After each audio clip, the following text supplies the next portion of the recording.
무주택자, 1주택자, 다주택자 분들은 어떻게 해야 될까요? 다주택자는 일개를 잘 살려요. 무주택자 같은 경우는 다음 사이클을 기다려라. 건설, 건자재, 리오픈, 뭐 화학, 정유, 조선 이런 거 스타일 ETF나 업종 ETF를 한번 같이 사보시면 어떠냐?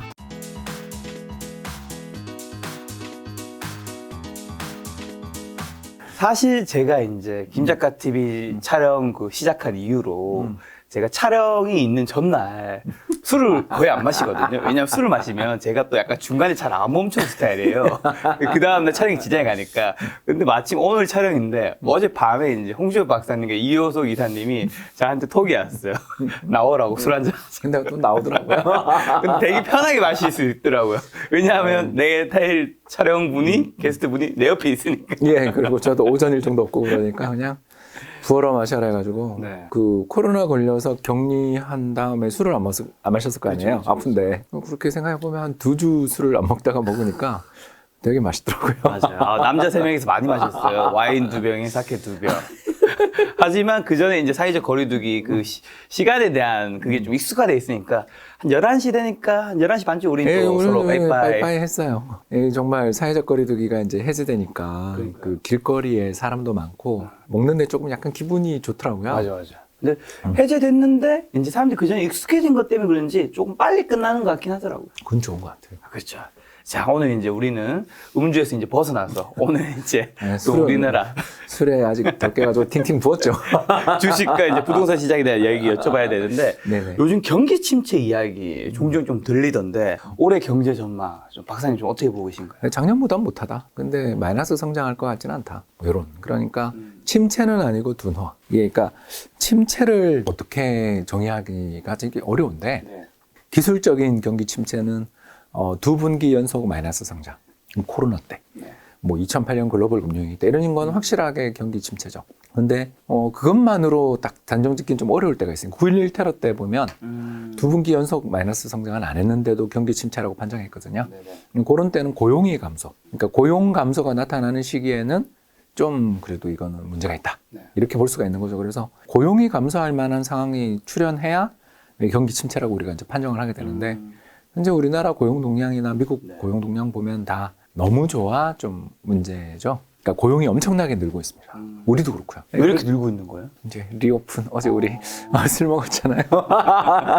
아무래도 이제 우리나라 같은 경우는 라이더로 많이들 빠지셨잖아요. 그렇죠. 예, 그래서 사람 뽑기 되게 힘들다고 특히 남동 해안벨트 조선소들이 지금 그렇게 호황인데 네. 또 건설도 좋잖아요. 경기가 나쁘지 않잖아요. 근데 사람 구하기가 정말 힘들다고 하니까 예전에는 최저임금 인상에 따른 임금 상승이 좀 컸었다라면 네. 최근에는 경기 회복에 따른 임금 상승도 좀 이제 업종별로는 좀 다른데 부분적으로 나타나는 것 같고 미국은 뭐 그레이트 리자이네이션이라고 불렀던 부동산 값이 오르면 사람들이 은퇴하고 싶잖아요. 우리도 요새 주택연금 되게 많이 팔린다 그러잖아요. 그러니까 뭐냐면 집을 주택금융공사에게 팔고 그 돈으로 연금 받는 게 주택연금이잖아요. 사실상 물론 그 계약을 물을 수도 있어요. 그러니까 팔지 않겠어요 할 수 있는 권리도 있어요. 되게 좋은 상품이죠. 주택연금 상품에 대한 가입자가 요새 되게 많이 늘고 있대요. 왜냐하면 작년에 우리나라 아파트 가격이 20.2% 올랐으니까 역대 2002년 이후에 제일 많이 올랐을 겁니다. 20%. 예. 그 비싼 자산이. 예, 전국 아파트 가격입니다. 우리 라면 값이 20% 올라도 난리가 날 텐데. 난리가 나죠. 그러니까 이런 일들이 작년에 있었던 거고요. 그러니까 이제 그거에 따라서 사람들이 집값이 그렇게 급등한 상태에서 주택연금 딱 가입하면서 은퇴하는 거. 일종의 파이어잖아요. 그렇기 때문에 꽤 많은 은퇴가 있어서 고용도 늘고 임금도 오르고 하는 중이라서 분명 금리 인상은 단행돼야 되지만 불황이냐, 침체냐라고 말하면 과열을 가라앉히고 있는 둔화, 성장 탄력 둔화 정도가 맞는 표현 아니냐. 사람들이 걱정할 정도의 침체 정도까지는 아니다. 아직은 안 보인다. 앞으로 그럴 기미는 조금 있긴 있죠? 한가요? 있죠. 있나요? 두 개나 있죠. 첫 번째는 뭐 우리 다 아는 것처럼 저 전쟁이 어떻게 되느냐 따라. 전쟁. 우리가 이제 보통은 전쟁이 일찍 끝나면 이게 세계 경제에 오히려 호재죠. 근데 그게 장기화돼서 옛날 중동전, 뭐 이란 이라크 7년 전쟁, 뭐 이런 식으로 만에 하나 장기화되게 되면 결국 러시아 돈줄을 끊어야 되잖아요. 그러려면 원유 수출이 오히려 러시아가 더 늘었다 그러잖아요. 왜냐하면 좀 디스카운트 해준다며요. 그래서 여러분 아시는 것처럼 디스카운트를 해주니까 그런 디스카운트 문제들도 있고 하니까 오히려 원유 수출이 늘었대. 그러면 전쟁 비용을 이 피 묻은 원유로 조달하는 거잖아요. 그러면 그 원유 수출을 중단시키는 방향으로 만약 가게 된다면 유가가 지난번 고점 130불보다 더 올라갈 수도 있는 거죠. 이렇게 되면 이건 오일 쇼크가 오는 거니까 네. 이거는 불황이 올 수도 있는 거죠. 그리고 이제 두 번째는 우리나라의 제일 최대 문제 중에 하나가 가계부채잖아요. 작년 20.2% 정도 집값이 오르는 과정에서 가장 큰 영향을 미친 게 그 전세 끼고 사는 갭 투자잖아요. 예, 그 갭 투자를 해서 사람들이 집값을 올려놨는데 만일 뭐 금리가 급등하고 또는 대출이 막히는 뭐 어떤 일로 막힐지는 저도 모르죠. 그러나 그런 일들이 벌어지게 된다면 가계부채 문제가 연쇄적인 신용경색을 불러서 2002년 카드 위기 같은 일을 만들 수도 있는 거잖아요.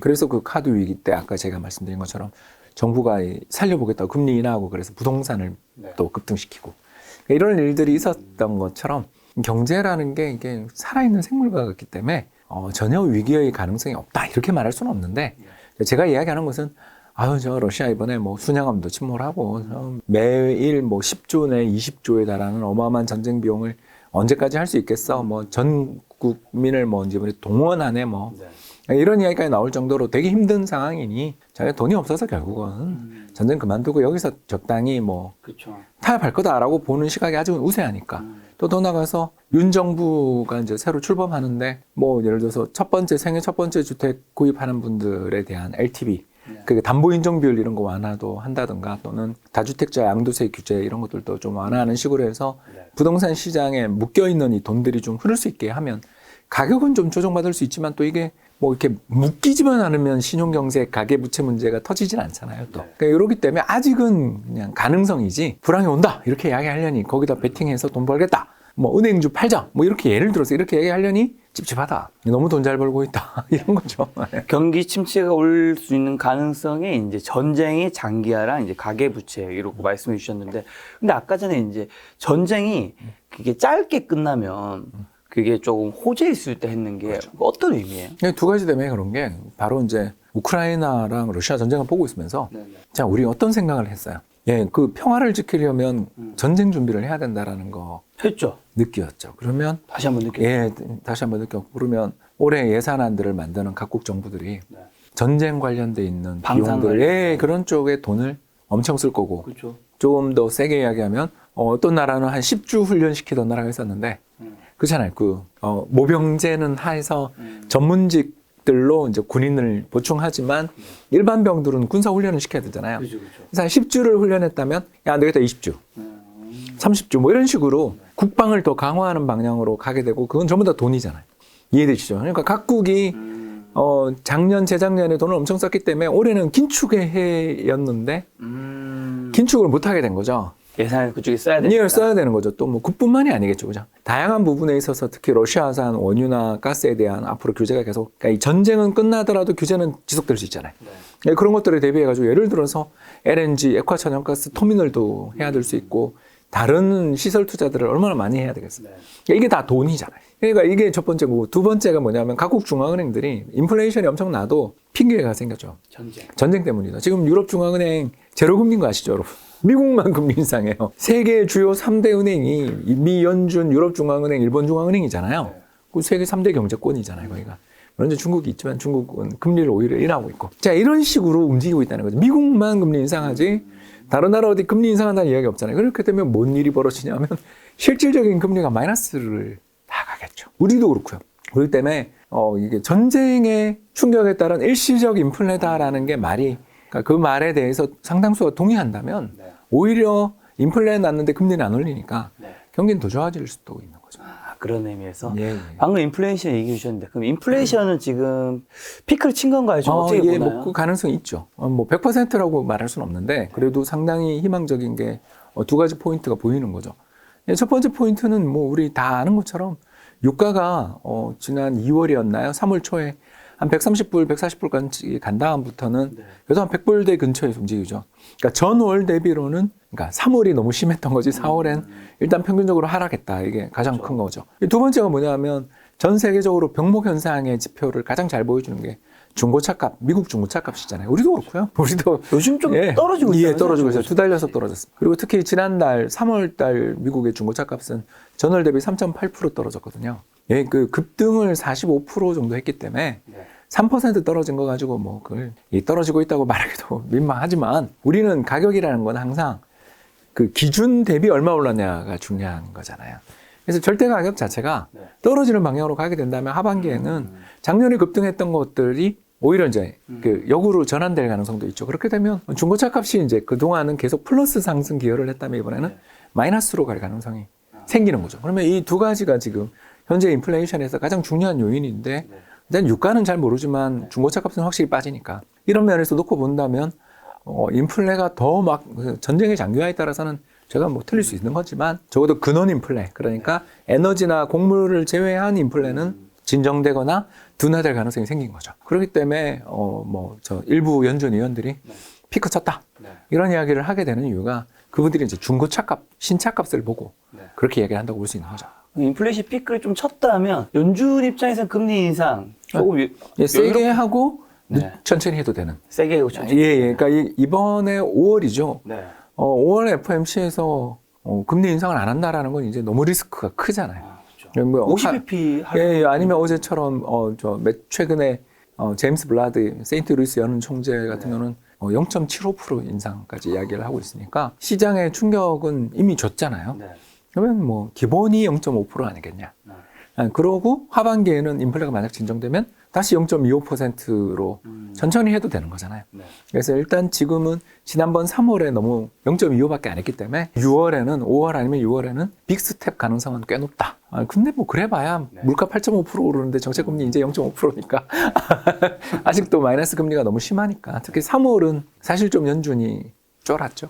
전쟁 때문에 금리 0.25%밖에 안 올려. 원래 0.5 하려고 그랬는데 못했잖아요. 못했죠. 그러니까 이번에는 좀 안 하면 놀라지 않을까 네. 그렇게 봅니다. 그에 맞춰서 한국은행이 기준금리 지난 14일에 연 1.25%에서 1.5%로 이제 0.25%포인트 올렸는데 요게 경제에 미친 영향과 향후 전망을 좀 미국 금리 인상과 같이. 근데 우리는 좀 안 좋죠. 왜요? 왜 그러냐면 우리가 미국이나 그런 나라들에 비해 가지고 일단 이게 좀 역치라 그러잖아요. 그게 좀 약간 낮아요. 영향을 미치는 결정적인 수준, 금리의 수준이 미국은 좀 금리 많이 올라가도 괜찮은 나라인데 우리는 별로 좀 어려운 게 미국이 왜 그렇게 인플레가 강하게 났냐 하면 다른 나라들은 전부 코로나 팬데믹 중에 GDP가 소득이 늘어난 나라가 없어요. 그죠? 마이너스 갔다 왔잖아요. 근데 미국은 개인 소득에 대해서 정부가 GDP의 거의 20% 정도에 달하는 재정 지출을 해줬어요. 그래서 미국 사람들이 정말 너무너무 큰 돈을 많이 만지고 있어요. 그러다 보니까 그 사람들이 사재기를 한 거예요. 차도 사고, 항공권도 지금 사재기 하고 있다 그러잖아요. 근데 비해서 우리나라는 지난 봄에 잠깐 재난지원금 좀 자영업자들한테 푼 거 말고 정말 돈을 시급하게 풀어야 되는 2020년이나 2021년에는 재난지원금 가지고 그 논란이 있을 정도로 돈을 별로 안 풀었잖아요. 그래서 일부 지역들, 지자체만 풀었잖아요. 그러니까 이걸 우리는 기억하시는 것처럼 그래서 우리는 미국만큼 나빠지지도 좋아지지도 않은 그런 나라죠. 그런데 금리가 올라간다. 예를 들어서 뭐 2%, 3%까지 우리가 정책금리가 간다 그러면 시장금리가 그보다 더 오를 텐데 과연 우리가 그렇죠. 그 돈을 왕창 풀어서 금리를 올리는 거야. 뭐 이해가 되잖아요. 미국은 뭐 돈을 GDP 20%나 풀었으니까 여기는 뭐 이해되지만 우리야 별로 안 풀었잖아요. 안 풀고 작년에는 뭐 역사상 최대 규모 재정 흑자도 났고 그런 나라에서 돈도 안 푼 나라가 금리를 세게 올린다 그러면 미국보다 충격이 더 크겠죠. 특히 우리나라야 뭐 수출은 해외 경기 따라가는 거니까 상관없는데 지금 리오픈하면서 살아나던 내수 경기 입장에서는 또 문제가 되겠죠. 특히 284조 그 정도 될 텐데 자영업자 중소상공인들에 대한 대출 연장해 준 게 그 정도 되거든요. 그분들이 대출은 연장되지만 금리가 이제 올라간다고 생각하면 그분들 중에 일부는 만기 상환 못할 수도 있는 거죠. 그리고 그분들은 또 대부분 사업이라는 게 그렇잖아요. 자기 집 담보 대출부터 먼저 받고 사업자금 대출을 하는 거 아니겠습니까? 예, 참 그렇기 때문에 이제 자영 중소사업장이 만에 하나 어려움을 겪게 되면 이게 이제 가계부채 문제로 갈 수도 있는 거죠. 그래서 아까 제가 그 이게 얘기를 한 아까 거죠. 이제 경기 침체예요. 경기 침체로 연결될 위험에 잠재적 두 가지 위험 중에 하나죠. 자, 그럼 금리 이렇게 오르고 있는데 결국 많은 분들이 궁금해하시는 건 이제 두 가지 시장이겠죠. 주식과 부동산 시장이 있다는데 부동산 시장 지금 그 한국 부동 시장 올해 어떻게 됩니까 도대체? 오르긴 오르는데 물가만큼 오르긴 어렵지 그래도 않을까. 오른다. 예, 오르고 있죠 지금. 아니 근데 많은 분들이 댓글에 진짜 그런 얘기 여전히 많이 남기시더라고요. 금리가 오르고 있는데 지금 큰일 날 수 있다. 너희가 지금 하락장 안 겪어봤는데 근데 사실 박사님은 지금 이코노미스트 몇 년 차시죠? 예, 29년. 29년 차면 사실 웬만한 시장은 다 겪어본 예, 거잖아요. 97년을 겪었죠. 예. 자 어떻게 예. 됩니까? 이거 그때처럼 금리 25% 가면 지금 빠져야죠. 25%요? 예, 그때 금리 25%. 네네. 여러분 믿어주시지 않겠지만 그렇게 갈 수는 없잖아요. 올라가 봐야 그러니까 지금 주택금융공사라고 하죠. 주금공이라고 하는데 거기서 보금자리론이라고 있습니다. 그 만기 30년 대출이 금리가 3.8% 정도. 네. 그 작년 이맘때 2% 후반인 걸 비하면 1% 올랐죠. 그러나 아직까지 3%대를 30년 대출을 받을 수 있다는 건 저금리죠. 왜냐하면 소비자 물가 상승률이 4.2%인데. 그러니까 이 정도 금리에서 집값 빠진다고 말하는 건 좀 이상하죠. 다만 이제 제가 아까도 우리가 가정을 했던 것처럼 금리가 공격적으로 예를 들어서 올해 연말 우리 한국은행 정책금리가 지금 1.5인데 2.5가 돼 있다. 내년 3%다. 그러면 아까 1.5%인데 3.8이니까 정부 정책금리가 2.5%가 되거나 3%가 되면 주택금융공사에서 하는 보금자리론, 모기지론 대출 금리가 5% 넘는다는 이야기잖아요. 그렇게 되면 문제가 되겠죠. 그렇지 않습니까? 3.8, 작년에 2.8, 3.8, 5%다. 그러면 이제 금리 지금 새로 집을 사야 되는 사람 입장에서는 이 금리를 부담하고 내가 사야 되나에 대한 고민을 할 수 있는 거죠. 네. 따라서 금리 인상이 부동산 시장에 악영향을 주는 건 맞다. 다만 얼마까지 인상이 돼야 폭락으로 갈 것인가에 대해서 지금 말하기는 어렵고 적어도 아까 제가 이야기한 것처럼 1.5% 정도 여기서 더 오른다. 여기서 저 정책금리가. 네. 그러면 주금공 보금자리론도 한 5% 넘어간다. 그러면 가격의 조정 가능성 상당히 높죠. 지금 말씀해 주신 게 그럼 한국은행 기준금리가 지금 1.5%니까 3%가 되면 올해 예, 문제가 될 수 있죠. 예, 될 수 있습니다. 왜 그러냐 하면 우리나라의 가계의 전체 LTV가 참고로 몇 %냐면 LTV가 뭐냐면 집값 대비 전세 주택자금 대출이 얼마냐를 묻는 건데 그게 40%가 안 되거든요. 이게 이제 참고로 작년에 한국은행에서 발간한 그 금융안정 보고서에 나와 있습니다. 네. 그러면 이제 10억짜리 집을 가지고 있으면 평균적으로 4억 정도 대출밖에 안 되니까 이것 때문에 집값이 떨어진다라는 건 말이 안 되는 거고 이건 아니고 이제 누가 문제가 되냐면 정상적인 LTV를 쓴 사람들이야 이 금리 올라간다고 해서 뭐 특히 변동금리 대출 받으신 분들은 좀 문제가 있겠지만 이미 번 돈도 많고 자기 주택 가격 대비 대출금도 이미 많이 갚은 상태인데 그것 때문에 문제가 되는 게 아니라 이제 작년에 집 산 분들이 문제가 되겠죠. 작년에요? 예, 저 작년에 샀는데. 예, 뭐 작년에 집 산 분들이 어떤 분들이 많냐 하면 네. 갭 투자를 하면서 네. 거기다 신용 대출을 받으신 분이 많다. 그러니까 실질적인 LTV가 100%가 넘는 분들이 되게 많아요. 예를 들어서 뭐 그냥 이건 가정입니다. 네. 제가 예전에 살았던 고양시에 5억짜리 아파트를 사는데 4억 전세로 갭 투자 1억을 했단 말이에요. 그리고 그 1억도 신용 대출이었다. 내 돈이 없죠. 없네. 없죠. 없네요. 그런 분들이 되게 많습니다. 그러니까 이런 분들은 금리 올라갈 때 신용 대출이 계속 지난해부터 신용대출 규제하자마자 집값 급등세가 꺾인 거 기억나시죠? 그러다가 전세자금 대출을 또 규제하니까 꺾였죠. 그러니까 지금 지난해부터 시작된 우리나라의 주택시장에 10월부터 시작됐던 탄력의 둔화는 전세자금 대출 규제와 총액 그 대출 이런 거 규제에다가 금리 좀 올라간 게 컸단 말이에요. 근데 올해 여기서 금리 더 오르고 또 윤 정부가 어떻게 할지 모르지만 전세자금 대출을 규제할 가능성 상당히 높잖아요. 네. 이렇게 되면 이 돈이 금리도 팍팍 올라가는 가운데 대출 연장이 안 되는 상황으로 만회하러 가게 되면 작년에 이익을 보고 사서 이익을 봤으니까 문제는 안 되죠. 팔면 그냥 세금 좀 내서 고통스럽지. 사실은 이익을 볼 수 있으니까 문제가 안 되는데 이제 그게 쌓이면 네. 그런 매물들이 혹시 쌓이게 되면 결국 핵심 지역은 모르지만 주변 지역은 힘들 수도 있는 거죠. 그래서 금리 인상의 효과는 있다. 다만 그게 현재 수준에서 뭐 금리 예를 들어서 올해 연말까지 2번 올려서 2%다. 이거는 제가 봐서 뭐 이게 집값 하락으로 간다고 말하기는 어려운데 저는 좀 더 세게 봤잖아요. 3% 이상 올라가고 주택금융공사의 모기지론 금리가 5% 넘어간다. 이러면 신용대출 금리는 거기다 또한 2, 3% 올라가면 7, 8% 될 거 아닙니까? 제 친구들 또는 제 아는 지인들 보니까 요새 그 신용등기가 상당히 높은 친구들의 마이너스 통장 금리가 보니까 4%대를 다들 올라갔는데 여기서 한 2%도 올라간다고 생각하면 이제 점점 부담이 되겠죠. 그리고 연체도 생길 수 있고요. 네. 이제 이런 것들의 연쇄적인 압박을 생각하면 위험한 지역들이 딱 나오죠. 바로 뭐냐면 첫 번째 주택 공급이 되게 많은 지역들, 대구라든가 인천이 요새 좀 이야기 들으셨잖아요. 주택 공급이 많으면 아무래도 전세가가 떨어져요. 전세가가 떨어지면 갭 투자가 어려워지죠. 이게 첫 번째인 거고요. 이제 두 번째가 뭐냐면 이런 갭 투자로 집을 산 분들이 되게 많은 지역들이 있어요. 어딜까요? 2기 신도시 지역들이 좀 그런 투자가 많았습니다. 그러니까 수도권의 2기 신도시 지역들이 작년에 제일 많이 올랐어요. 뭐 가장 대표적인 데 하나만 제가 이야기하자면 안산, 시흥, 혹시 양주 들어보셨죠? 지금 지난해 가격 상승률 보시면 아니 어떻게 이 시군구 이 큰 지역이 30% 오를 수 있나 싶을 정도. 시흥 엄청 올랐더라고요. 제 아는 동생이 거기 신혼집을 마련했는데. 네, 샀으면 뭐 대박이죠. 아무튼간에 이렇게까지 집값이 많이 오를 곳인가 싶은데 그렇게 많이 올랐단 말이에요. 이게 패닉바이가 있었던 거죠. 그리고 그 패닉바이의 주력 자금 출처는 전세 갭 투자였단 말이에요.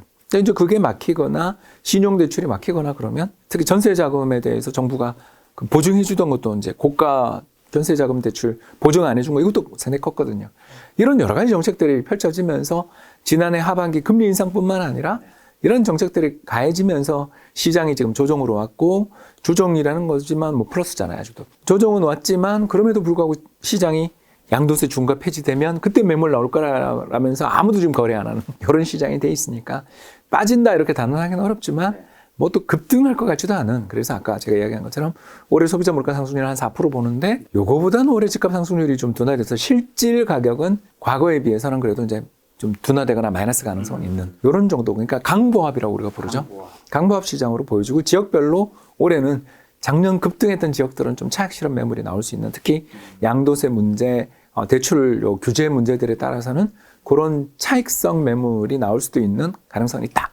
이렇게 볼 수 있습니다. 그럼 한국은행이라든가 그런 것들이 그렇게까지 될 가능성은 높다고 보시진 않는 것 같네요. 근데 이제 신용대출이 좀 너무 공격적으로 나갔다라든가 또는 외부 충격, 아까 이야기한 것처럼 경기가 좀 나빠진다든가 하면 이게 방아쇠를 당길 수도 있는 문제라서 아무튼 윤 정부가 어떤 정책을 펼칠지 또 우리가 모르니까 그렇죠.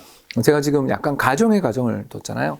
윤 정부가 뭐 양도세 중과 완화 또는 생애 첫 번째 주택 구입자에 대해서는 LTV 규제 완화 뭐 이런 여러 가지 규제 완화 이야기도 나오지만 또 막상 보면 뭐 왕창 다 풀어줄 거는 또 아닌 것처럼도 보이는 그런 면도 좀 있잖아요. 특히 세금 문제라든가 이런 것들은. 그래서 이게 아직 말만 많지 장관 또 인준도 아직 안 된 상태인데 청문회도 아직 뭐 안 한 상태인데 여기서 우리가 이다 아니다를 말할 수 없으니까 그냥 그거는 불확실성으로 남겨놓고 현재의 경기 여건의 금리 여건 인플레 여건을 딱 놓고 보면 아유 빠지긴 쉽지 않다. 근데 뭐 그렇다고 해서 지역별로 안 빠진다라는 건 아니고 지역별로는 좀 올해는 작년은 그냥 같이 다 올라가는 시장이었고 전국이 같이 올랐잖아요. 그렇다면 올해는 지역별 차별화가 좀 있는 시장이다. 이렇게 봅니다. 윤 정부 얘기해 주셔서 그런데 그럼 윤석열 대통령이 이제 다음 달에 이제 취임을 하시잖아요. 얼마 안 남았네요, 진짜. 네.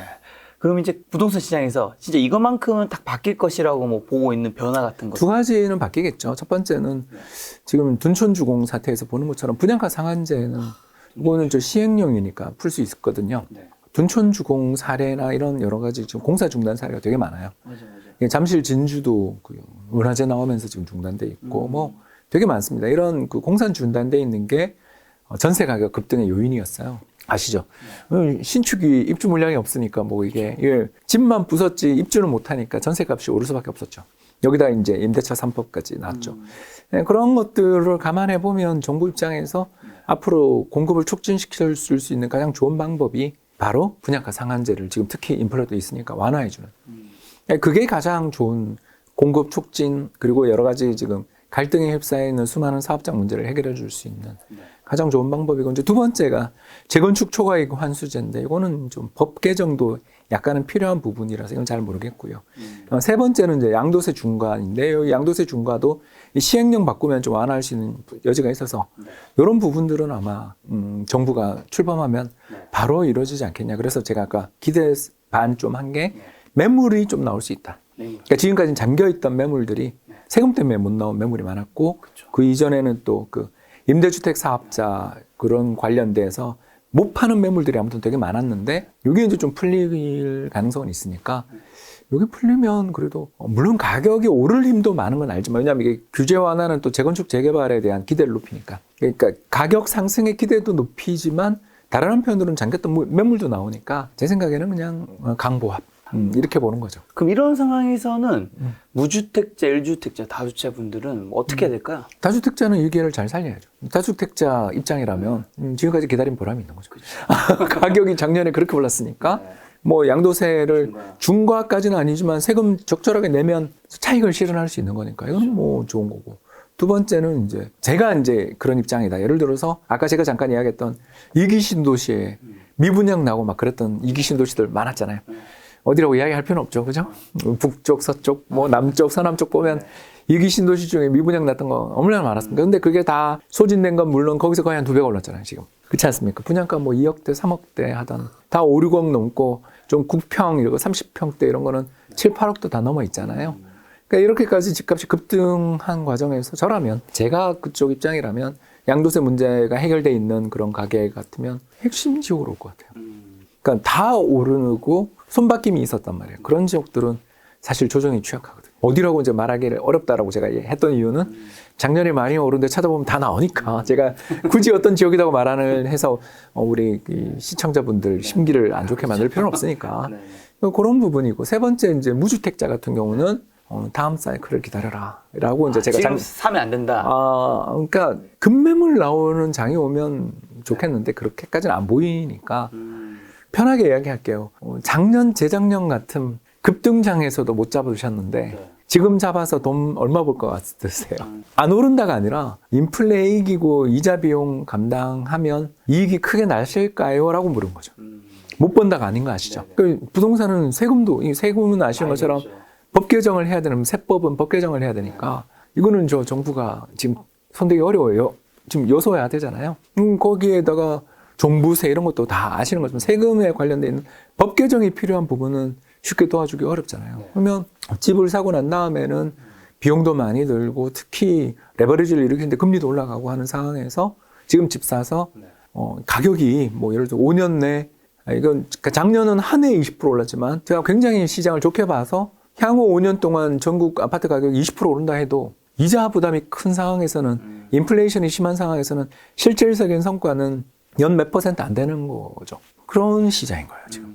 그래서 저 같은 경우는 급매물 나오고 뭐 하면 모르겠는데 양도세로 양도세 중과 완화로 갑자기 매물이 확 쏟아지면서 시장에 급한 조정이 있으면 그건 사는 거는 뭐 능력자들은 사는 건데 작년, 재작년도 안 샀던 분들은 둘 중에 하나잖아요. 그렇지 않아요? 둘 중에 하나. 예, 첫 번째는 돈이 없거나 그건 뭐 예. 할 수 없고. 그러니까 영끌 지금 어려워졌으니까 안 되는 거고. 두 번째가 뭐냐면 부동산 가격은 인구 감소하니까 조정받는다라는 그런 생각을 가신 분들이 안 산 거 아니에요. 맞습니다. 근데 그럼 지금은 노령화가 더 심해졌는데 지금 이번에 코로나로 얼마나 많은 분들이 지금 돌아가고 계십니까? 우리나라가 코로나 청정국 그랬었지만 이제 올해는 아니잖아요. 그렇죠. 사망자가 엄청나게 높단 말이에요. 그러면 올해 인구가 더 많이 감소하는 해인데 그 믿음에서 본다면 지금 사면 안 되는 거예요. 그러니 굳이 지금은 살 이유가 있는가? 지금 말씀하신 게 1주택자는 좀 더 상급지로 갈아탈 수 있으면 갈아타는 게 좋다 말씀해 주신 거고 무주택자는 지금은 아니다라고 말씀해 주셨는데 제가 유튜브에서 영상을 찾아보니까 그 집값을 상승을 외치시는 분이나 하락을 외치시는 분이나 공통되게 좀 많이 얘기하시는 것 중에 하나는 무주택자는 실소유자는 그냥 어차피 최고 저점에 산다라는 게 참 힘들다.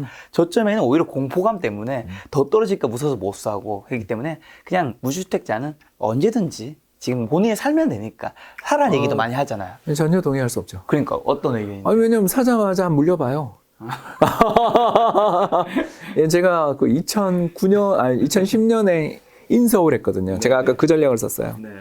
그러니까 일기 신도시의 구축에 살다가 2009년, 10년에 아무튼 신도시 구축도 그때 급등했으니까 그거 팔고 서울의 신축으로 들어왔어요. 지은 지 한 5년 된 집에 들어왔죠. 근데 이제 당연히 아무리 신도시 가격이 급등해도 서울 신축을 살려니까 돈이 더 필요하잖아요. 필요하죠. 네, 그래서 힘들게 레버리지를 끌어와서 아무튼 갈아탔어요. 네. 아니, 물론 이제 월급을 잘 벌고 있으니까 가능했죠. 또 그 열심히 갖고 있었어요. 그때가 이제 제가 모 은행 다닐 때였습니다. 그 은행 다니면 아무래도 신용이 좋으니까 그렇지 않습니까? 또 직원들한테는 대출이 그렇게 뭐 엄격하지 않으니까. 그렇죠. 월급 뺐으면 차하면 되니까. 그래서 샀는데, 그때부터 하우스포 사태가 온 거잖아. 2011년부터. 사고 난 다음에 한 1년 정도 오르다가 11년부터 빠지기 시작하는데. 물리신 분이 여기. 제가 여기 있죠. 물론 이제 그 이전에 있었던 일기 신도시 판 건 정말 잘했는데.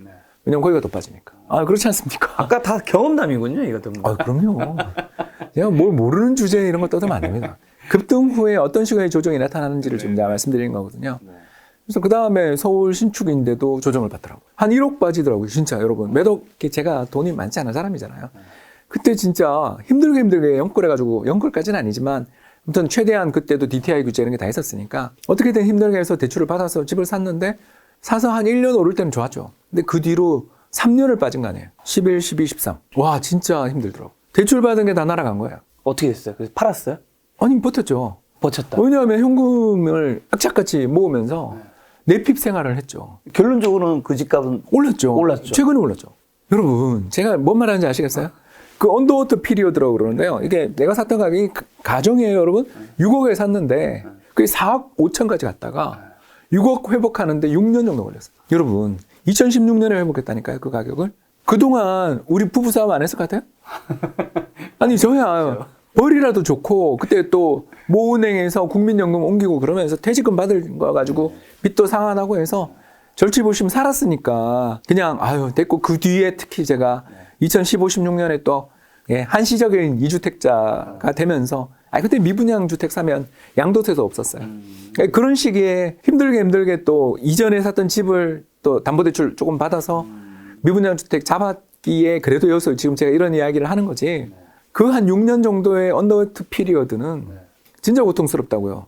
여러분, 더군다나 금리가 올라가서 이자 부담도 있죠. 그렇지 않습니까? 여기다가 만에 하나 불황이 오면 임금 상승 속도도 둔화돼요. 진급도 잘 안 돼. 난 진급 될 줄 알고 샀는데. 그러니까 이런 일들이 벌어지게 되면 빚이, 집이 짐이 되는 경우들도 되게 많았어요. 그거를 단언할 수는 없지만 이번에 주택구입 부담지수가 역사상 최고치 200을 넘었죠. 100이 적정인데 서울 주택구입 부담지수가 200이 넘었어요. 그러면 서울에 있는 집을 살려면 서울의 평균적인 가정이 소득의 50% 이상을 원금과 이자의 상환을, 그러니까 이건 그 주택금융공사의 대출을 기준으로 하는 거예요. 30년 만기 대출로 받아야만 DTI를 만족시키니까 어쩔 수가 없어요. 그렇게 해서 싸더라도 내 소득의 절반을 이자랑 원리금 상환에 해야 되는데 맞벌이 부부 기준으로 해서 2명 중에 1명만 실직하거나 임금이 깎이거나 그러면 연체잖아. 그렇지 않습니까, 여러분? 이 연체가 거듭되면 어떻게 돼요? 공매로 넘어가잖아요. 얼마나 많았어요, 우리가 옛날에. 그거 많이 봤잖아요. 편하게 말씀을 드리자면 지난 한 4, 5년 동안 그렇게 사기 좋은 기회가 계속 있었는데 최저금리에 집값도 지금보다 훨씬 싸던 시절에 안 사다가 지금 사면서 실수요자는 그냥 사도 돼라고 말하는 건 좀 이상하다. 실수요자라고 해서 꼭 뭐 타이밍 전혀 보지 말고 무조건 사야 된다? 이건 현실이랑 전혀 맞지 않는 이야기다. 그렇지 않습니까, 여러분? 실수요자도 집값이 오른다고 생각하니까 실수요자임을 착각하고 사는 거지. 집값 빠질 때는 실수요자도 무주택자로 돌잖아요. 전세로 돌잖아. 그걸 너무 이렇게 칼같이 구분하려고 들면 문제가 생기는 거예요. 김현미 장관 같은 그 투기 수요를 억제하겠다고 그러시는데 무주택자도 갑자기 어떨 때는 투기 수요가 되는 경우도 나오고 다주택자만 투기 수요가 아니라니까요. 그 시장에 대한 판단에 따라 언제든지 포지션은 바뀌는 거라 그렇게 칼같이 사람을 실수요자다, 투기수요자다라고 단언하기 어려운 것처럼 지금 집을 사겠다라는 분들한테도 제가 이 말씀을 드릴 수밖에 없는 게 가격이 오를 거라는 기대 때문에 사는 거죠? 최근에 오르는 거 보니까 너무 고통스러워서? 이거잖아요. 이건 작년에는 그러면 그분은 실수요가 없었어요? 20.3% 오른 거 보니까 괴로워서 사는 거잖아요.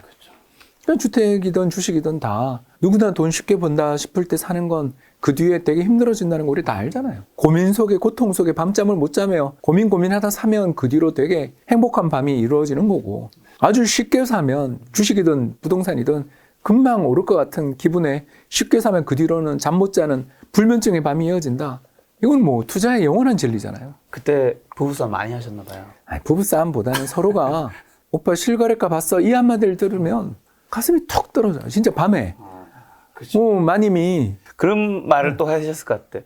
오빠 이코노미스트잖아. 맞아. 맞아. 이러면서. 그때 힘들었어요. 더군다나 그 모 은행에서 연기금으로 옮기면서 월급도 줄었는데 정말 힘들더라고요. 그 이자 내기도 그렇고. 그러면서 저축하면서 공부했죠. 나는 이코노미스트면서 왜 그렇게 갈아타긴 잘했는데 왜 그 타이밍에 갈아탔을까? 그러니까 물론 제가 아까 이야기한 일기 신도시 아파트 가격의 하락률이나 하락폭에 비하면 정말 선방했어요. 신축의 가격이 안 비싼 아파트니까. 그러나 여러분 가격이 그러니까 맥스 대비 그러니까 그 내가 샀던 가격에서 좀 더 올라서 조정이 왔어요. 그렇지만 고점 대비 실거래가 기준으로 해서 20% 이상 조정이 오면 정말 힘들어요.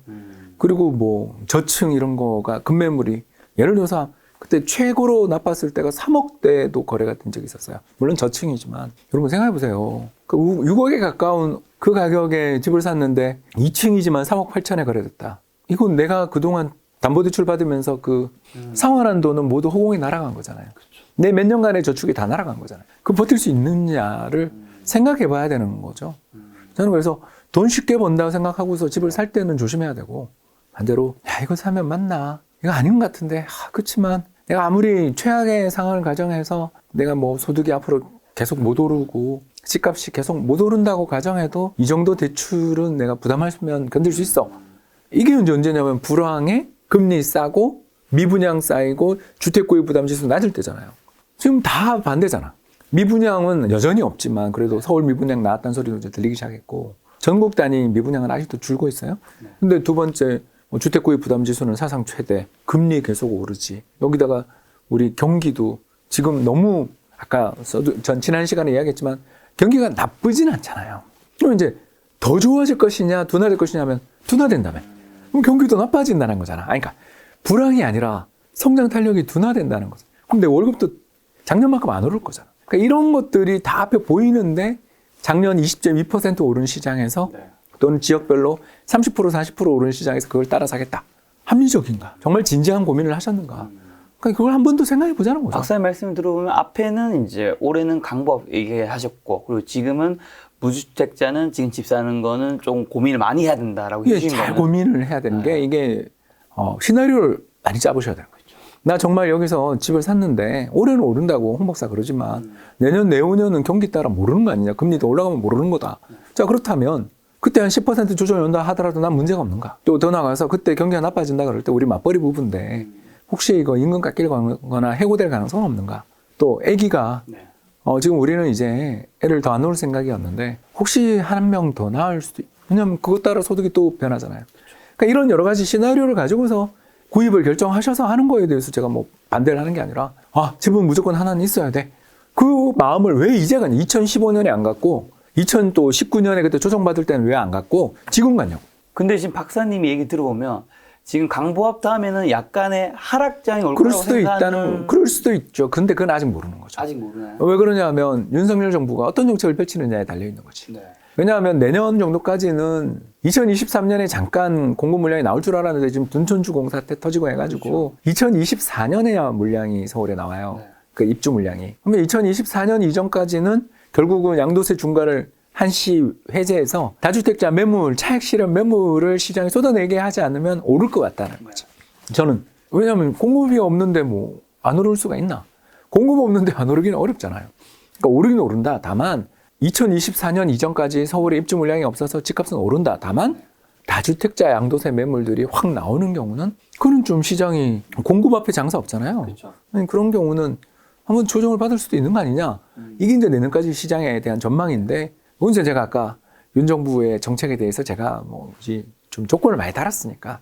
근데 그 뒤에 아무리 안 지어진다 그러지만 아무튼 3기 신도시 사전 청약했던 물량들도 나올 거 많고 정부가 이렇게 재건축 재개발 물량들을 그 규제를 완화해주면 아리팍은 5년 만에 입주했지만 시작하고 5년 만에 입주했지만 대부분 보통 7년 본단 말이에요. 그러면 이게 올해 만약에 다 통과해서 내년에 철거를 들어가는 단지들이 굉장히 늘어난다 치더라도 한 2025년 이후에나 뭔가가 분양도 있고 뭐가 있잖아요. 그렇다면 그 사이에는 집값이 한 번 더 오를 수도 있는 거죠. 근데 이제 그때는 저는 아까 이야기한 것처럼 금리 리스크도 있고 경기 리스크도 있으니까 그냥 강보합 정도가 마음 편한 시장이지 급등한다고 말하기는 좀 어려운. 자, 그럼 아파트 만약에 매수할 때 하락길 대비해 유의할 점이란 지금 특히 좀 조심해야 될 아파트의 특징이 뭐 있을까요? 예, 그 어중간한 아파트. 예, 그게 바로 뭐냐면 준신축들은 이제 좀 조심하셔야 되는 거죠. 이게 한 10년을 본다면 그렇죠. 네. 이제 제가 아까 윤 정부의 정책을 제가 알 수는 없지만 대부분 아파트들이 아리팍처럼 아크로 리버파크처럼 5년 만에 다 입주한다. 이렇게 하면 2027년 입주잖아요. 올해 하면. 그렇지 않습니까? 그렇다면 그 전에 신축 공급의 공포가 높아지는 시기에 와요.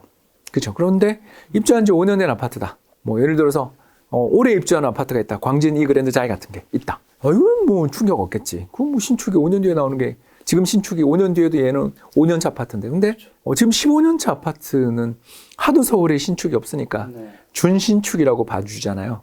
15년차 아파트가. 근데 5년 더 지나 20년 차가 되고 네. 그때 지금 재건축 재개발에서 신축이 확 공급되면 그건 20년 차 아파트는 어떻게 될까요? 뭔가 낡은 것도 이제 많이 보이고 눈높이에 맞지도 않은 데다가 가격은 신축급이라고 되게 고공행진했죠. 그 아파트들이 과연 다음 사이클에 3기 신도시 그 사전 청약 물량에 서울의 재건축 재개발 활성화되면서 나오는 공급 물량들 앞에 신축이라는 이 브랜드를 달 수 있는가? 네.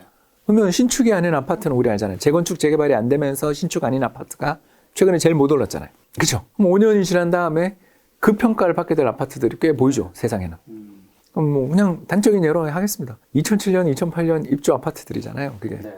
예, 그런 아파트들은 지금으로부터 5년 뒤에는 어떻게 될 것인가에 대해서 한번 고민해 봐야 한다. 뭐 그런 게 첫 번째 거고, 두 번째가 아까 이야기한 것처럼 손바뀜이 굉장히 최근에 지난해 올해 사이에 아무튼 갭 투자로 손바뀜이 굉장히 컸던 지역들은 그런 또 다른 신축들이 공급되는 시기가 올 때 5년 뒤에 공급될 때 과연 어떻게 될 것인가도 한번 생각해 봐라.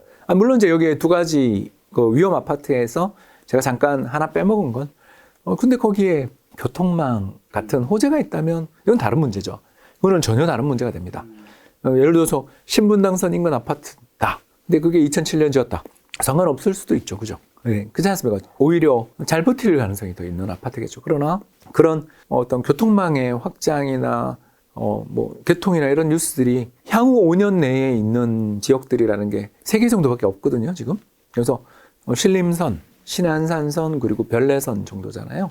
8호선 연장되는 선이 있습니다. 이번에 더 연장된 진접선 말고 있습니다. 예, 그래서 이런 것들을 놓고 보면 그 3개 정도 지역이 뭐 신사역까지 연결되는 신분당선도 있습니다만 그거는 뭐 워낙 이미 가격 프라이싱이 다 끝난 지역이니까. 그래서 앞으로 수년 내에 정말 개통돼서 역세권이 되는 건 그 3개밖에 없어 보이는데, 물론 저쪽 서해선 있습니다만, 그러니까 제가 이야기하는 것은 이제 코어 쪽에서는 그런 지역들은 뭐 거기에 준신축이다 이런 거는 오히려 개통되면 한 번 더 호재를 볼 수 있는 거죠. 뭐 예를 들어서 암사에서 절로 올라가는, 그렇죠, 저 남양주로 올라가는 뭐 그런 것들이라든가 이런 건 전부 다 중전철이잖아요. 또 경전철도 아니고 중전철이거든요. 그런 건 분명히 효과가 있다. 신안산선도 또 직행도 있고 거기는.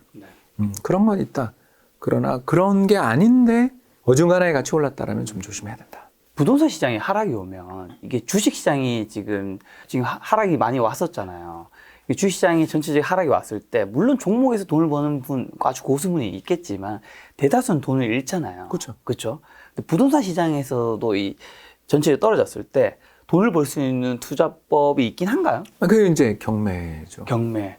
하락하더라도 경매를 해서 그렇죠. 벌면 예, 괜찮아요? 그 왜냐면 안전마진이 있으니까. 그러니까 우리가 가치 투자를 하는 거가 특히 약세장에서 가치 투자를 하신 분들이 많이 나오잖아요. 그렇죠. 왜 그러냐면 너무 심하게 빠져서 이 회사가 가지고 있는 자산 중에 일부만 팔아도 이 회사 주식을 다 살 수 있다 싶을 정도로 절대 저평가되어 있는, 저희들이 이제 딥밸류라고 부르는 그런 기업들은 조그만 주가 상승의 촉매만 나오더라도 날아가는 경우들이 종종 있잖아요. 그런 것처럼 경매가 그런 역할을 좀 많이 해주죠. 우리가 감정평가액이 한 10억 정도인 아파트가 이제 최근에 드디어 9억대까지 떨어졌죠. 얼마 전에 11억 7천에 낙찰되던 게 지금 9억대 후반 정도에서 이제 낙찰이 되는데 2019년 봄에 여러분 아시는 것처럼 8억에 서울 평균이 8억에 낙찰됐습니다. 감정평가액이 10억인데 8억에 낙찰됐습니다. 실제로 서초구에 있는 모 아파트 단지가 또 대량으로 그때 경매 나왔는데 그건 6억대 낙찰됐습니다. 이런 걸 낙찰 받으신 분은 그 뒤에 부동산 시장이 2019년에 조금 조정받다가 2019년 말부터 시작해서 3년째 쫙 올랐잖아요.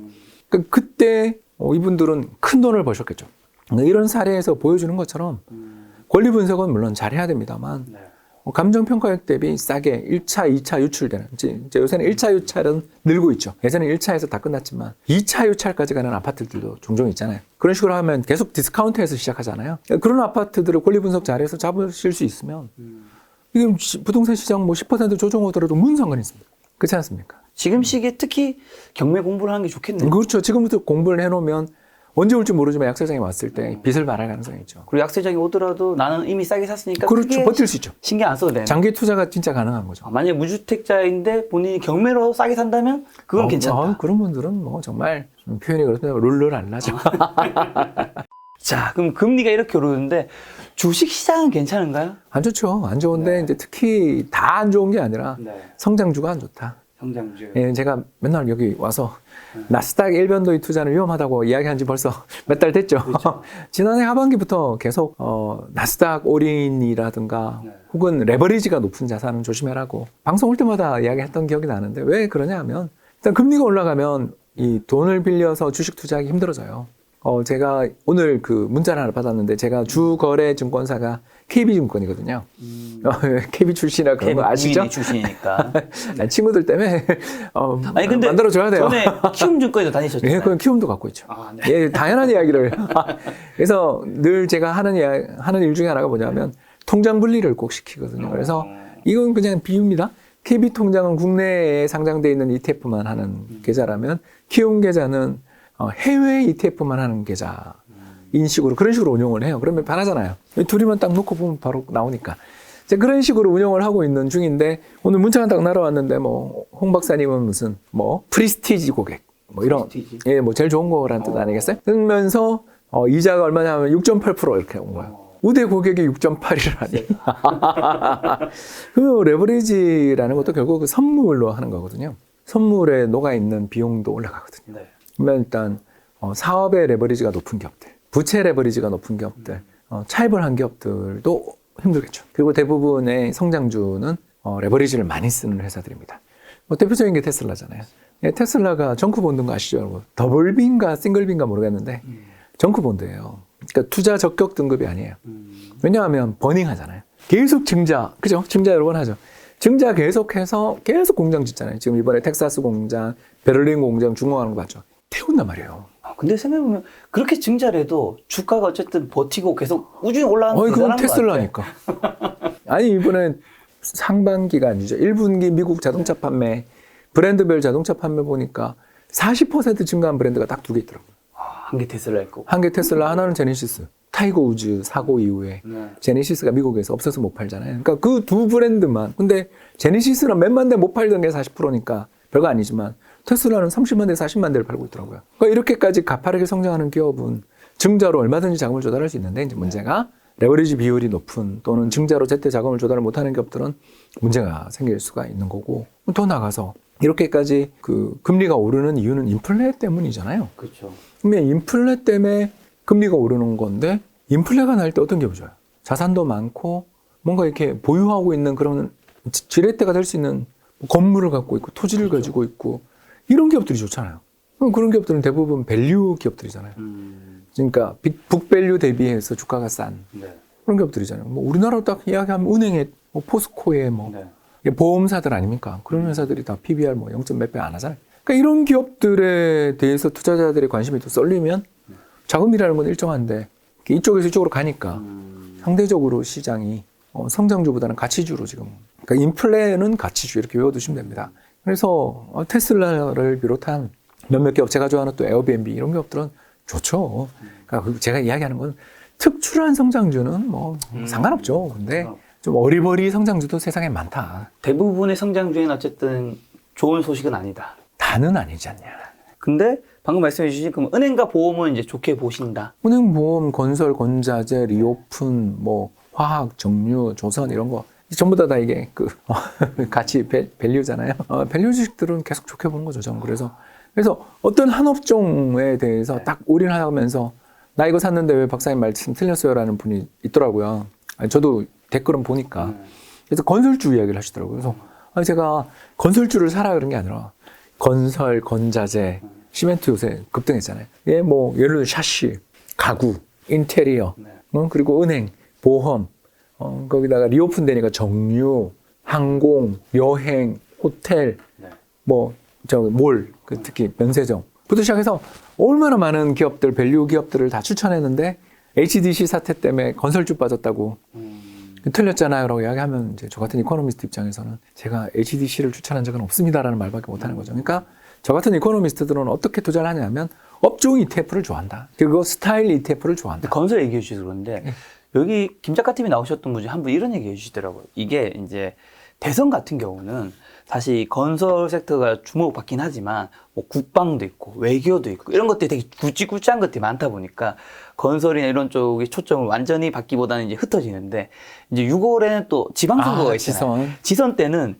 인프라와 건축이 아무래도 그 지역에서 그런 것들을 이제 공약을 낼 거잖아요. 그게 훨씬 더 관심을 받을 수밖에 없기 때문에 건설센터는 우리는 지금 더 주목해야 되는 이유다라고 하는데 타당한가요? 저는 뭐 그렇게 약점을 찾기는 어려울 것 같습니다. 그러니까 아까 했던 이야기 조금 더 하자면 스타일 ETF나 업종 ETF를 한번 같이 사보시면 어떠냐 말씀드리고 싶습니다. 자, 또 박사님은 사실 달러랑 이제 달러가 높아졌을 때 팔고 싸졌을 때 사면서 한국 주식 달러 이렇게 하는 거를 하는 게 박사님이 투자법 알고 있는데 지금 원달러 환율 1234원이더라고요. 얼마 전에 50원에서 좀 더 많이 팔았어야 되는데. 자, 달러는 좀 언제 뭐 팔고 한국 주식 사고? 저는 좀 너무 빨리 팔아서 12월부터 팔기 시작해서 3월까지 계속 달러를 좀 팔아서 한국 주식 사서 물타기 했거든요. 리밸런싱 했죠. 정말 물타기만 되셨을 것 같은데. 예, 그래서 연 제 계좌 수익률 보니까 마이너스 한 2%더라고요. 그래서 굉장히 잘 막았죠. 막았지만 물타기를 하고 또 물리는. 물타기 했는데 물리면 괴롭죠. 그래서 특히 지금 제가 제일 손실 나는 계좌는 그 한국 국채 계좌가 제일 손실이 많이 났고요. 한 10% 손실 난 것 같은데요. 근데 이제 제일 이익이 많이 난 건 당연히 미국 저는 인덱스 한 20% 조정받고 10% 반등해서 연초 고점 대비 미국 S&P가 한 10% 조정받았는데 환율이 10% 넘게 올랐고 그것도 배당을 받으니까 그 계좌는 되게 좋고 또 금 투자했던 계좌도 좋고. 미국 인덱스는 SPY인가요? 네, SPY 합니다. 저는 아까도 이야기했지만 어떤 특정 섹터에 올인하는 전략은 위험하다고 보는 쪽이라서 QQQ는 그냥 재미로 조금 합니다. 참고로 저 TQQQ도 조금 가지고 있습니다. 이게 어떻게 움직이는지 이 보초병 역할을 해서 조금 갖고 있어요. 정말 살벌하더라고요. 어떻게 반토막이 납니까? 예, 그래서 뭐 이런 식으로 좀 투자를 하고 있다가 요새 4월에는 한국 국채 이제 또 한국 주식은 제가 이제 약간 오버웨이까지 온 것 같아서 이제 그 한국 채권 사고 있습니다. 요새 너무 좋아요. 3% 10년짜리 채권이 이자를 앞으로 10년 동안 3% 준다니 얼마나 좋아요. 저는 소박하거든요. 연 목표 수익률이 한 5에서 8%인데 채권 고정 이자가 3% 이상 준다 그러면 국채잖아요. 이거는 진짜 나중에 도움 되거든요. 이런 건. 그래서 쿠폰 이자 잘 주는 고금리 채권은 장기채는 정말 금리 올라갈 때 좀 담아놓으면 이게 만기까지 들고 있으면 뭐 벌잖아요, 결국. 지금 박사님 사실 경제적 자유는 이제 달성하신 지 조금 됐잖아요. 좀 됐죠. 한 3년 넘었죠. 그러다 보니까 오히려 사실 경제적 자유를 달성하신 분이 사실 뭔가 욕심을 부리면서 투자를 할 이유가 좀 사라지잖아요.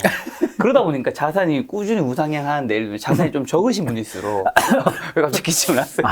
꾸준히 공격적인 투자를 하게 되다 올해는 손실 났다니까요. 공격적인 작년이 좋았죠.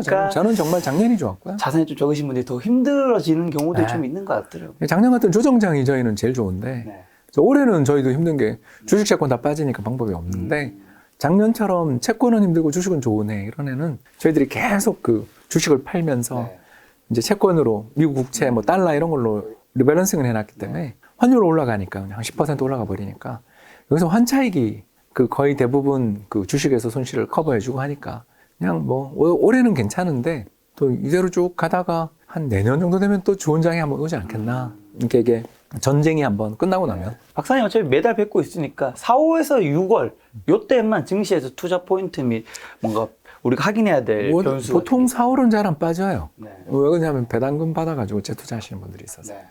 올해 우리나라 배당금이 상당히 많이 나올걸요.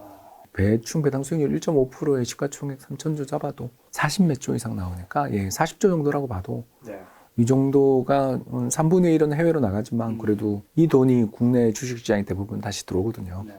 배당 재투자하니까. 이런 수급도 있고 또 연금 순매도가 끝나고 매수로 돌아섰다고 제가 말씀드렸고 외국인 파는 거야 뭐 달러 때문에 어쩔 수 없는 건데 달러만 좀 진정되면 뭐 수급도 그렇게 나빠 보이지 않고 다만 걱정은 하나가 이제 다시 신용이 다시 올라온 거. 제가 2월에 주식을 좀 세게 샀던 이유 중에 하나가 그때 신용 털리는 거 보고 들었다고 그랬는데 다시 신용이 쌓이고 있어서 이게 좀 걱정이고 그래서 한번 예기치 않은 조정은 올 수 있지만 뭐 시장의 펀더멘탈도 좋고 왜냐하면 아까 우리는 가치주가 되게 많은 나라니까 가치주들은 단단해 보이고 이익도 굉장히 잘 나오고 배당도 잘 주는 여건에서는 뭐 이 레벨대 2600대에서는 뭐 저는 살만한 레벨인데 제가 아까도 이야기했지만 2700부터 너무 많이 사가지고 요새는 국채 사고 있다 이렇게 말씀드렸습니다. 자, 오늘 마지막 글로벌 이슈 한 가지만 점검하고 넘어가도록 하겠습니다. 러시아랑 우크라이나 전쟁 좀 어떻게 보고 계시고, 이건 좀 어떻게 끝이 날 거라고 보시는지. 그 최악의 시나리오는 당연히 전술핵 쓰는 거고요. 네. 그렇게 되면 뭐 정말 이 세계 3차 대전 가능성도 있는 건데 그렇게 되면 다른 미국이나 다른 나라들이 안 가만히 있지 않을까? 예, 그럼 가만히 있을 수가 없죠. 이게 암묵적인 약속을 깨면 우리도 깨지 않으면 러시아에 다 상대의- 제재를 가할 거잖아요. 그렇죠. 상대가 무서워하지 않는 제재는 협박은 의미가 없잖아요. 그러니까. 예, 그런 거 최악의 가능성을 제외하고 보면 그 다음으로 나쁜 시나리오는 장기화되는 건데 그렇죠. 러시아 경제 그전에 파산할 텐데 버틸 수 있겠는가? 장기화보다는 뭐 그래도 상반기 중에 서로 마음에는 안 들지만 종전, 불안한 종전 정도가 아니겠나라는 게 저희들의 예상이고요. 그런데 제가 이제 조금 이 대목에서 하나 더 이야기하고 싶은 것은 네. 유럽이라는 지역이나 유럽이라는 국가들이 얼마나 형편없는가에 대해서 이번에 정말 저는 다 답이 나왔다고 보거든요. 왜요? 주변에 있는 나라가 특히 뭐 이런 표현을 좀 쓰겠습니다. 깡패가 하나 있는데 동네 양아치가 하나 있습니다. 이 동네 양아치가 하나 돌아다니면서 삥을 뜯고 여자애들 괴롭히고 심지어 성추행도 하고 있는데 멀쩡하게 생긴 동네 어른들이 그걸 그냥 방치하면 깡패는 더 설치게 되거든요. 그러다가 백주대낮에 심지어 여성을 그렇게 했다. 지금 우크라이나를 그렇게 하고 있잖아요. 그러니까. 그걸 보고 있으면 이 주변에 있는 어른들이 나쁜 인간 아니에요? 게다가 주변에 있는 인간들이요. 그 양아치한테 돈도 줬어요. 기름을 사주면서 가스를 사주면서 돈도 대줬어요. 즉 지금 우크라이나를 공격하고 있는 러시아제 무기는 독일이 줬다고요. 독일이 만들어준 거잖아요. 노드스트롬 1 만든 다음에 트럼프가 그렇게 하면 안 된다 그랬는데도 노드스트롬 2까지 개통시키고 그런 지금도 러시아산 석유 사고 있죠.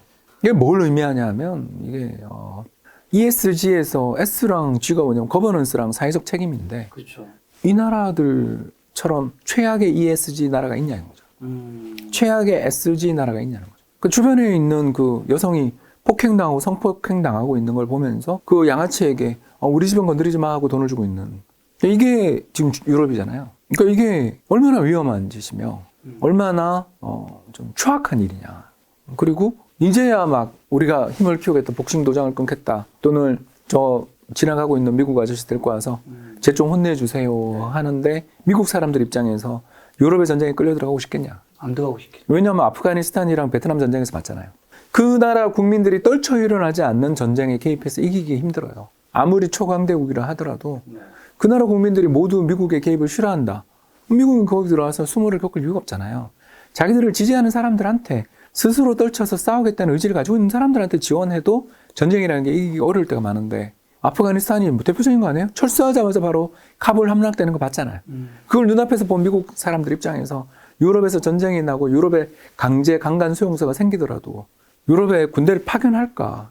결국 유럽이 스스로 무장하지 않는 한 앞으로도 계속 이런 일이 반복된다라고 가정하면 이 유럽이라는 지역, 유럽이라는 경제, 유럽이라는 번역은 이게 별로 미래가 없는 거 아닌가? 그러면 장기적으로 달러는 계속 기축통화 또는 국제적인 어떤 그 지위 자체가 사라지긴 어려운 거고 유럽 시장이라는 거에 대해서 우리가 싸다는 거 말고 지금 이제 그러니까 우리가 일본 시장을 볼 때 했던 이야기 있잖아요. 싸다. 그것 말고 이제 뭔가 매력이 있는가. 그런 것들을 이번에 또 한 번 느끼게 된 저야 유럽에 대해서 그 특히 재정위기부터 시작해서 환율의 미래 이런 책을 쓰면서 유럽 경제가 굉장히 가지고 있는 아주 고질적인 문제들에 대해서는 알고 있는 사람이지만 이번에 더 바닥에 바닥을 본 거 아니냐. 특히 독일의 메르켈이나 메르켈 이전에 있었던 독일 수상이 지금 러시아 가즈프롬 이사잖아요. 정말 지금 우크라이나를 침공하고 여성들을 강간하고 있는 그 군대를 먹이고 입힌 건 독일인들이다. 그럼 독일도 그 패거리 아니냐. 가해자로. 그렇게 봐야 되는 거고 그걸 오명을 싣기 위해서는 앞으로 무장을 해야 되고 자기들도 손에 피를 묻힐 양아치를 혼내줄 수 있는 태도를 가져야 되는데 과연 그렇게 갈 수 있겠는가? 당장 프랑스 대선만 봐도 지금 저러고 있는데 러시아를 대놓고 지지하는 마리 르펜이 2등이잖아요. 저는 묻는 거죠. 그런 걸 보고 있으면 앞으로 우리가 가야 될 길은 미국 입장에서 우리를 어떻게 볼 것인가? 떨쳐 일어나는 세력인가? 거기와 선을 긋는 그리고 일단 맞는 한이 있어도 싸우고 있는, 여성을 보호하기 위해서, 국민을 보호하기 위해서 싸우고 있는, 네. 그래도 용기 있는 중학생, 고등학생 정도 되는 책임이냐. 그럼 도와주겠죠. 그러니까 지금 우크라이나를 보면서 대만 걱정하는 사람 많잖아요. 대만 다음은 어딜 것인가? 뻔히 보이잖아요. 그렇지 않습니까? 평택에 있는 미군 부대가 얼마나 싫겠어요, 그 국가는. 우리 이런 것들을 생각해 본다면, 이제 세계화, 국제화의 시대는 이제 끝나고, 네. 스스로 고립을 자초하는 저쪽 블록들, 깡패 블록들에게 우리는 어떻게 대응을 해야 되는가, 그리고 그쪽과 사업을 하는 거에 대해서 한 리스크들은 이제 상당히 장기적인 요소일 수도 있다. 이런 고민들을 하는 거고, 그러면 자산의 배분에 있어서는 유로도 좀 사고 싶은 생각, 좀 너무 약하니까 사고 싶은 생각 좀 들지만, 그래도 그냥 글로벌 분산 투자 정도로 그냥 생각해야지. 싸다고 사기에는, 마냥 사기에는, 작년 제가 중국 증시 싸지만 들어가기는 무서워요라고 제가 몇 번 이야기한 것처럼, 네. 좀 유럽도 국골이 난 게 아닌가, 그런 걱정을 하게 됩니다. 자, 기축통화가 지금은 달러잖아요. 예. 근데 G2 이제 중국이 계속해서 위상이 올라오고 있는데 중국이 위안화가 그 기축통화를 나중에 시간이 지나면 그걸 좀 흔들 수 있는 가능성도 있나요? 있죠.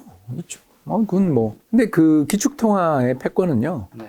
누가 뺏은 게 아니고요. 대부분 기축통화를 갖고 있던 나라가 무너지며 내려놓은 게 많습니다. 그리고 대표적인 게 그 스페인의 네. 페소 패권도 그랬고, 또 네덜란드의 길더 패권도 그랬고, 영국의 파운드 패권도 그렇고, 이 나라가 다 그 전쟁에 지거나 경제가 붕괴되면서, 그러니까 너무 해외에서 들어온 막대한 금을 그 인플레이션으로 연결되거나 하면서 경제의 경쟁력을 잃어버리는 과정에서 기축 통화를 더 이상 유지할 수 없는 순도가 유지되는 그런 금화를, 또는 지폐를 가져오면 금으로 언제든지 환전해주는 그런 시스템들이 무너지면서 스스로가 그 시스템을 유지하는 데 실패하면서 새로운 대체 통화들이 부각된 면이 있어서, 저는 미국이 달러를 기축통화의 자리에서 내려놓고 싶어 한다는 생각은 좀 많이 들어요. 왜냐하면 미국 입장에서 우리가 그냥 나랑 친한 나라 몇 나라하고만 무역하고 잘 살면 되지, 네. 굳이 뭐 다른 세계의 전체 이해에 맞춰서 우리가 희생할 필요가 있냐. 그렇죠. 뭐 가장 대표적인 사례 하나 이야기하면 2020년 3월 19일 날 미국이 8개 나라랑 통화 수합해 준 거 혹시 기억나세요? 그거 안 해줘도 되는 거였는데 해줬죠. 왜냐하면 미국은 한국 원이나 스위스 프랑이 필요하지 않잖아요. 기축통화니까. 그런데도 수합하면서 자기 달러로 공급해 줬죠, 우리한테. 그리고 환율 급등이 끝나고 그때부터 주가가 더블 났잖아요. 그러니까 이런 사례에서 보는 것처럼 미국은 글로벌 이해 또는 글로벌 평화, 뭐 군 이해 관계에 대해서 자기들이 피도 흘리고 또는 어떤 개입을 통해서 금융적인 손실도 좀 져주면서 리더십을 확립해 왔는데, 지금 이번 사태를 보면서 유럽이 그렇게 우리가 리스크를 지면서 도와줘야 될 신뢰할 만한 파트너인가에 대해서 신뢰를 잃어버렸다면, 우리는 그냥 우리나라만 보고 정책을 펼칠 거고, 딴 나라에 무슨 생각 나더라도 나는 상관없고, 달러도 줄 생각 없고, 우리는 경상흑자할 거야 해버리면 달러 패권이 무너지고 아노미가 올 수도 있는 거죠. 그게 위안화가 뭐 영향을 한다라는 게 무슨 의미가 있는지. 그런 식의 그 전쟁에서의 승패처럼 금융의 역사를 생각하시는 분들도 있지만, 그건 판타지 소설에 가까운 거고요. 현실은 그 권력을 쥐고 있던 나라가 내부의 붕괴 또는 통화 가치의 하락 또는 금융 시스템에 있어서의 어떤 붕괴, 이런 걸로 스스로 내려놓은, 특히 처칠이 그 1925년 근본이제 복귀하는 과정에서 영국이 4년 만에 근본이제를 포기하고, 그래서 스스로 영국이 기축통화 패권을 내려놓은 면도 있었거든요. 그런 것들은 역사 속에서 보면은 누가 뺏었다고 말하기보다는 스스로 그 왕좌를 내려오는 게 훨씬 더 편해서 내려왔다, 이렇게 볼 수 있는 거죠. 알겠습니다. 다음 달에 또 박사님 만나 뵐 텐데 시청자분들에게 마지막으로 하고 싶으신 말씀 있다면? 예, 힘든 장이 이어지고 있습니다만 저는 힘내서 사고 있다. 이 말씀 드리고 싶습니다. 여러분 화이팅입니다. 또 박사님도 유튜브 채널 하고 계시잖아요. 그렇습니다. 채널명이 어떻게 되셨죠? 예, 홍춘욱의 경제 강의 노트입니다. 네. 구독과 좋아요 부탁드립니다. 네, 박사님의 또 이야기 또 밀도 있게 보고 싶으신 분들은 홍충의 강제 노트 찾아가셔서 보시면 될 것 같고, 제가 고정 댓글 남겨놓도록 하겠습니다. 오늘 만난 교수님은 홍충현 박사님이었습니다. 지금까지 여러분 소중한 시간을 함께 해주셔서 정말 감사합니다. 오늘도 김 작가였습니다. 고생 많으셨습니다. 감사합니다.